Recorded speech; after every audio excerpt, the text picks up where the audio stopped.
हम शंकर जी को जल कहां बैठ के चढ़ाते हैं?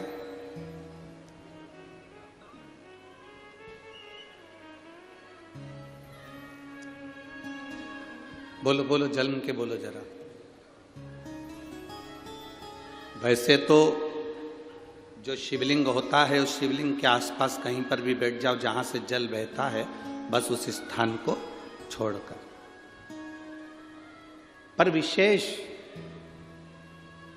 जल चढ़ाने का स्थान कहां से बताया गया? उत्तर की ओर मुख कर हमें दक्षिण में बैठना है, उत्तर में मुख करना है।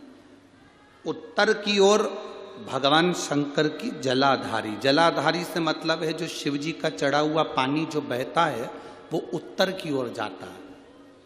तो हम कहां बैठते हैं? बोलो बोलो जम के, दक्षिण की ओर। मान लो शिव जी का पानी इधर जा रहा है तो तुम्हें इधर बैठना है, शिव जी का पानी इधर जा रहा है तो तुम्हें इधर बैठना है। वैसे तो शंकर के शिवलिंग के आसपास कहीं पर भी बैठकर पूजन कर सकते हो, पर विशेष कोई कामना होती है, विशेष कोई मनोकामना है और आपका दुख जब कटता नहीं है, आप हार जाते हो, तब उस समय पर दक्षिण में बैठकर जहां उत्तर की ओर मुख कर कर भगवान देवाधिदेव महादेव को जल समर्पित किया जाता है। उत्तर दिशा में ऐसा क्या है कि शंकर जी का जल उत्तर की ओर जाता है?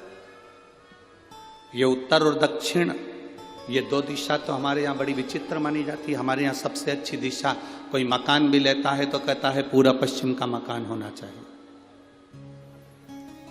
कोई मकान ले, पूर्व का मकान हो, पश्चिम का मकान हो। कोई दुकान ले तो कहते हैं पूरा पश्चिम का मकान दुकान हो।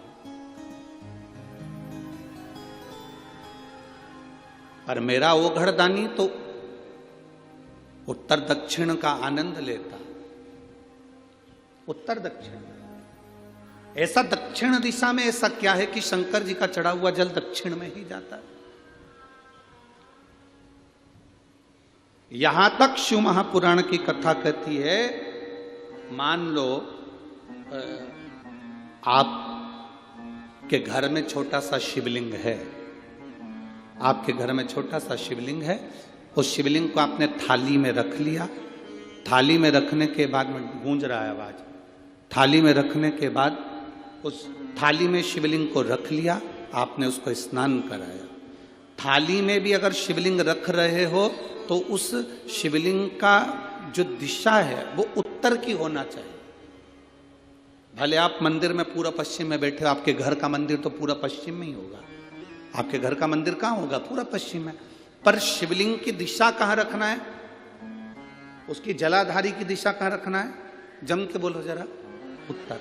आप मंदिर में पूरा पश्चिम में बैठो, आपके घर के मंदिर में आप पूरा पश्चिम में बैठ के पूजन करो, क्योंकि आपका मंदिर पूरा पश्चिम ही होगा। ऐसा कोई घर नहीं जिसके घर के अंदर मंदिर पूरा पश्चिम में नहीं है। आप पूरा पश्चिम में बैठो, पर शिवलिंग को थाली में भी रखो तो उसकी जलाधारी उत्तर की होना चाहिए। आपने अगर स्नान कराया है, शंकर भगवान के शिवलिंग का जल जो आप लेकर जा रहे हो विसर्जन करने के लिए, शिवलिंग का चढ़ा हुआ पानी जो भगवान को हम घर में स्नान कराते हैं, भगवान को घर में नहलाते हैं, स्नान का जो जल होता है उसको हम ले जाकर जब वृक्ष में डालते हैं, उस समय पर शंकर का घर में चढ़ा हुआ जल जब हम ले जाकर उसको डालते हैं वृक्ष में, अगर आपका ध्यान उत्तर की ओर है, आपका मुख उत्तर की ओर है, भले आप जल डाल रहे हैं पर मुख यदि आपका उत्तर की ओर है तो आपकी मनोकामना पूर्ण होती ही है, ये निश्चित है। शिव जी का चढ़ा हुआ जल भले हमने अपने घर में स्नान कराया, भले हमने अपने घर में नहलाया, शिवलिंग को अपने घर में स्नान कराया, पर उसका जो जल नहलाने के बाद सब भगवान जब नहा लिए, अपने शिव जी को नहला लिया, वो जल रखा है, पूजन अर्चना सब हो गई, बाद में आप पूजन पे से उठे, उस जल को लेकर गए, आपने जो विसर्जन किया उस जल को आपने पेड़ पौधे में डाला, वो जल उत्तर, भले आपका वृक्ष कहीं पर भी हो, पर आपका मुख उत्तर का है और आप उस जल को, शंकर के चढ़े हुए जल को आप पेड़ पौधे में डाल रहे हैं, मतलब आपकी राहें खुल जाएगी और मंजिल तक आप पहुंचोगे जरूर। ये निश्चित था।